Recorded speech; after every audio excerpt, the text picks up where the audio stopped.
saya akan membawakan materi tentang penerimaan pendapatan pajak daerah. Sebelum itu, saya akan menjelaskan pengertian pajak daerah.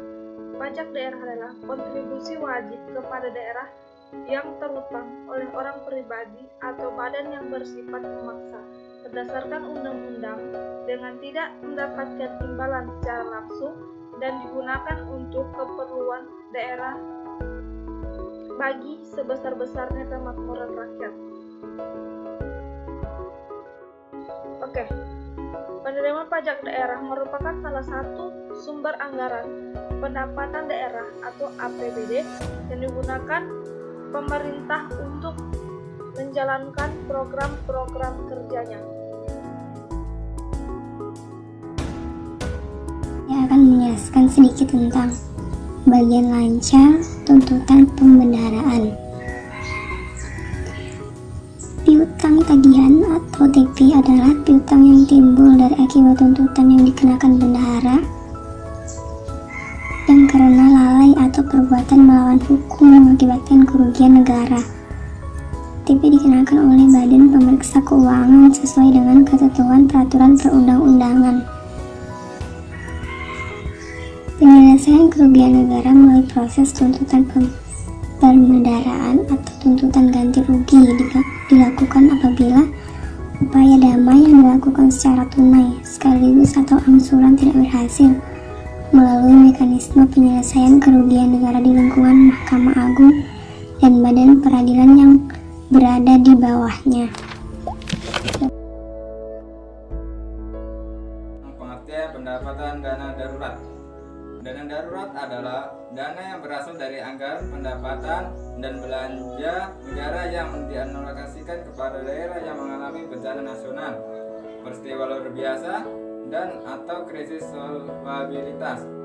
Krisis solvabilitas ditetapkan oleh pemerintah setelah berkonsultasi dengan Dewan Perwakilan Rakyat.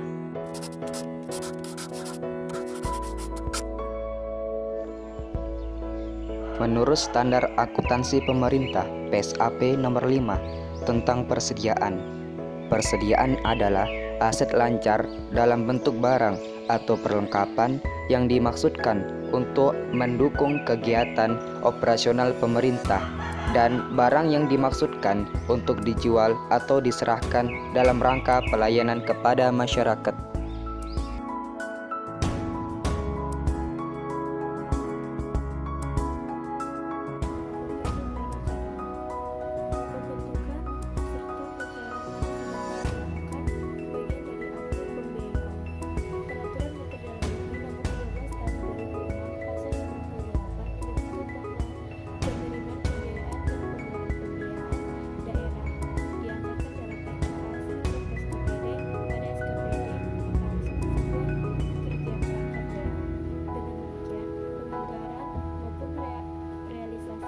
Pembentukan dan pencairan dana cadangan tidak dilakukan di SKPD dan hanya ada di SKPD.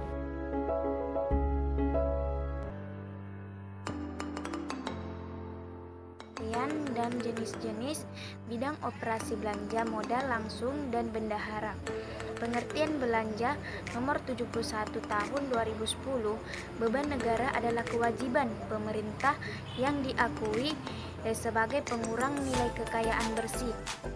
Menurut Peraturan Menteri Dalam Negeri nomor 13 tahun 2006, belanja adalah kewajiban pemerintah daerah yang diakui sebagai pengurang nilai kekayaan bersih.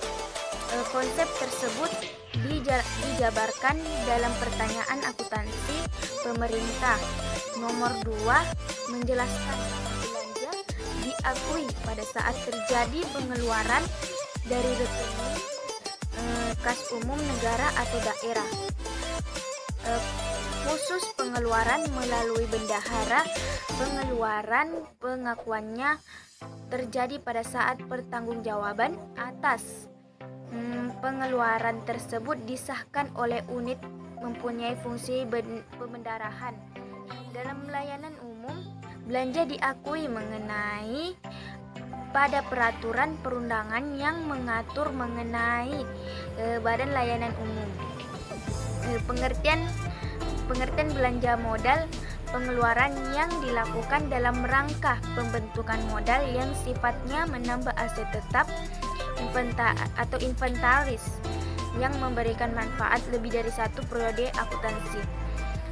Jenis-jenis belanja modal ada 6. Yang pertama, belanja modal tanah. Kedua, belanja modal peralatan dan mesin. Ketiga, belanja modal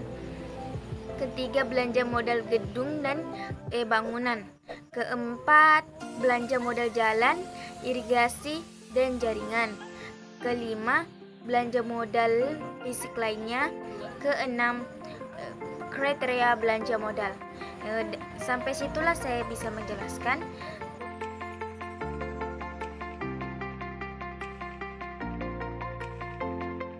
Penerimaan pendapatan hibah.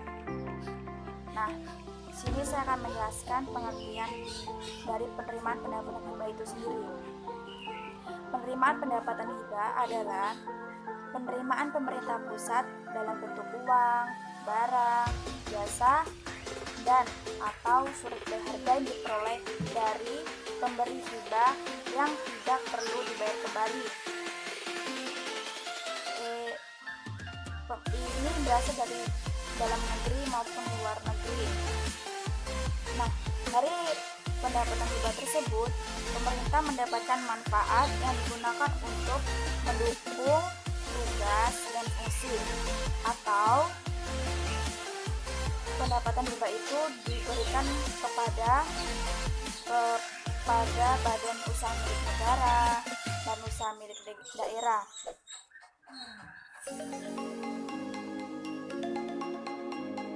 Retribusi daerah adalah pungutan daerah sebagai pembayaran atas jasa atau pemberian izin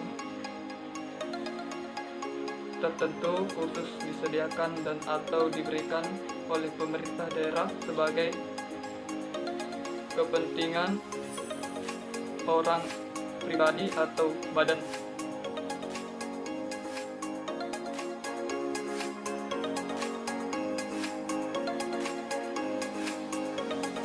Tagihan penjualan asuransi.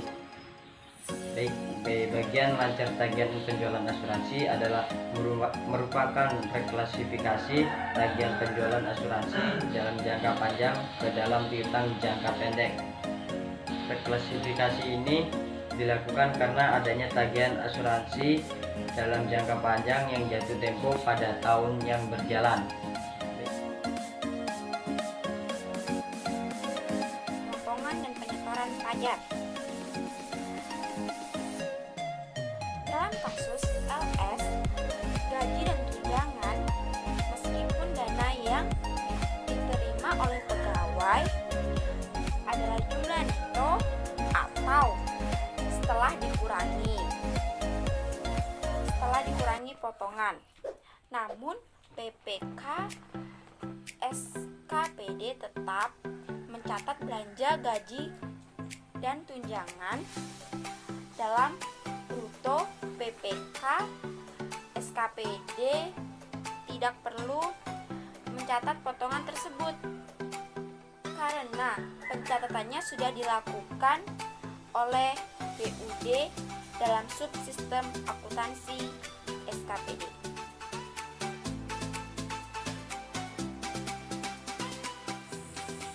Dalam proses pembelian barang dan jasa, seringkali terdapat potongan pajak oleh bendahara pengeluaran sebagai wajib potong atau pungut, sehingga dana yang diterima oleh pihak ketiga adalah dana neto atau setelah dikurangi potongan pajak.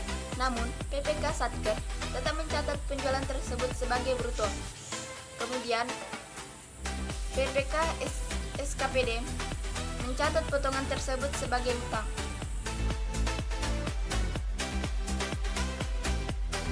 Tuntutan ganti rugi dan lainnya. Dalam proses belanja barang dan jasa, seringkali terdapat potongan pajak oleh bendahara. Pengeluaran sebagai wajib potong pungut sehingga dana yang diterima oleh pihak ketiga adalah jumlah neto atau setelah dikurangi potongan pajak. Namun, PPK Faktor tetap mencatat belanja tersebut dalam jumlah bruto.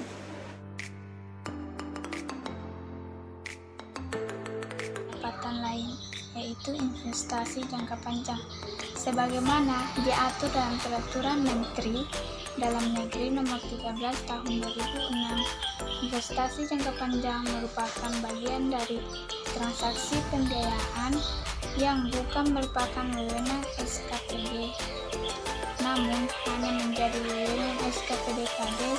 Dengan demikian, tidak ada jumlah yang dicabut oleh SKPD terkait dengan investasi jangka panjang.